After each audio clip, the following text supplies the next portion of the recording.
How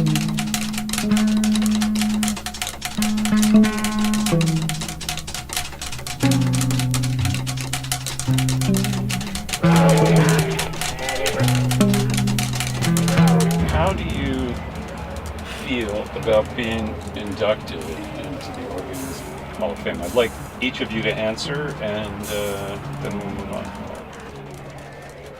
I guess I'll go first. Well, I think it's great to be noticed or appreciated or recognized as some assembly of eccentrics or kooks who've made a difference in the world and maybe inspire people to do their own thing. It's an honor, and I'm proud to be a part of a charitable event.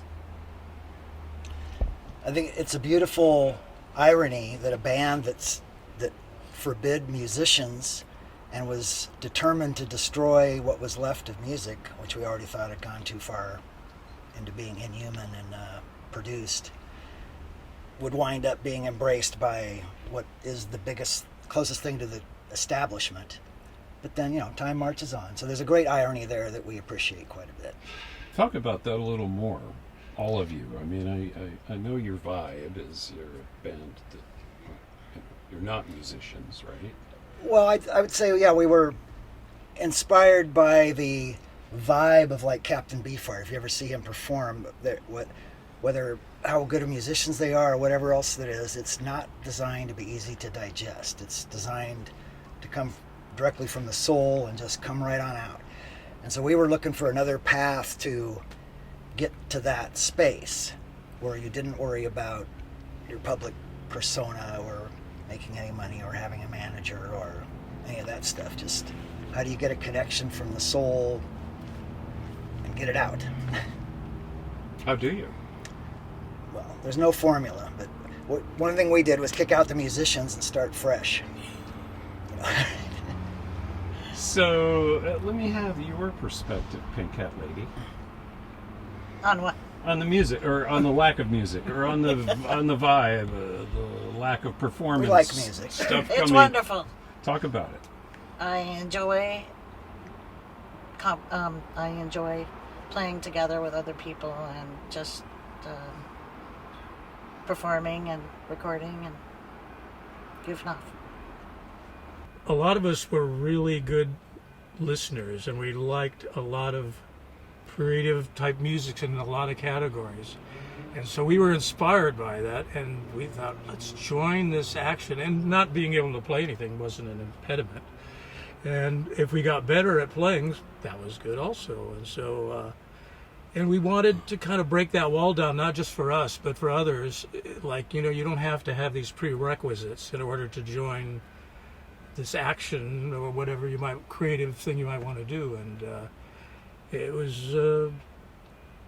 was pretty effective because we had over the years probably over 100 members that were kind of initiates or wanted to join in at least at that show, and it kind of exploded over the years. It only took like 50 years, but it was great to see the impact actually on the world, our records around the world, and share that and maybe inspire people.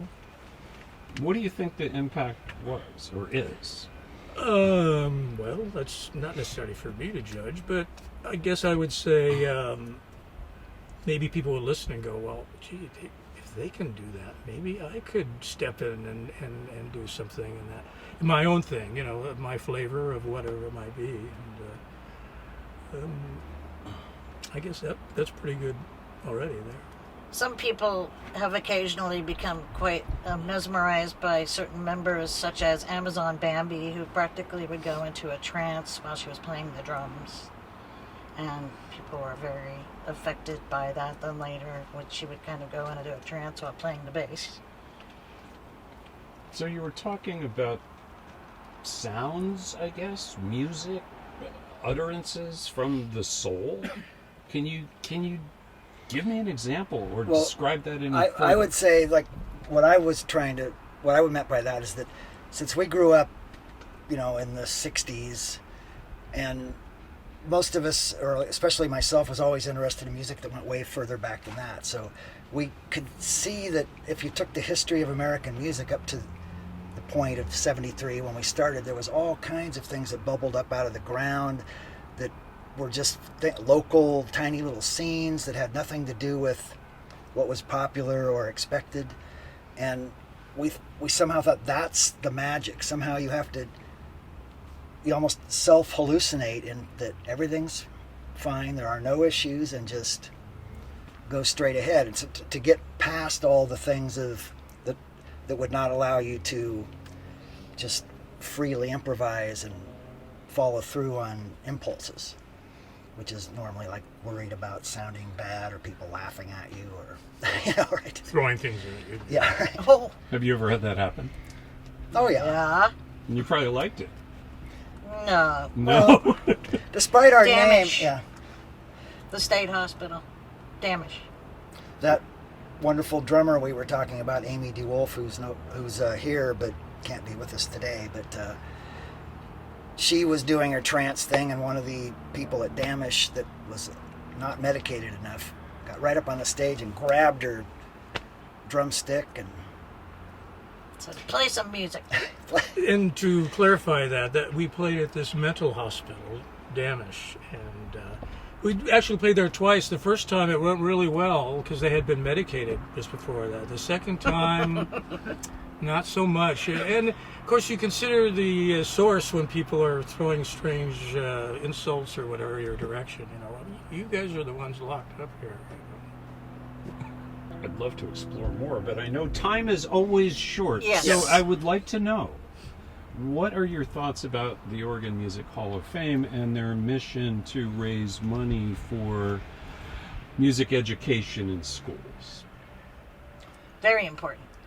well, I think it's the best thing about it because, people that have accomplished some things, patting each other on the back is one thing, which is fine, but it's much more important to pass things on to future generations, and whatever's inspiring people now is really, every bit as important. So I think it's incredible that they do that. And especially in these times where funding in schools for something as important to us as music is like going down, to have any entity that's helping to foster activity in that area is fantastic. Well, and just when I was just thinking that when, I was from the era when if you wanted to take high school band, of course you could, and it was fully funded and it was a big deal. And I played trumpet in in band all the way up through high school. And then when I was done, I just sat it down and didn't think about it till just one day. It's like, hey, there's a whole world that this trumpet is capable of. Let's just have some fun. But I don't know if I would have, I had the trumpet. I already had the idea that, yes, you get in a group and you do things from high school bands and such. So that really is the actual seed for what became Smegma. I'm going to say thank you. Thank you. And congratulations for being inducted into the Oregon Music Hall of Fame. As you said, for a non-musician, maybe we should call it the Oregon Non-Music Hall Yeah, of they've Fame expanded for you guys. Yeah, exactly. Okay. Good to go. Thank you.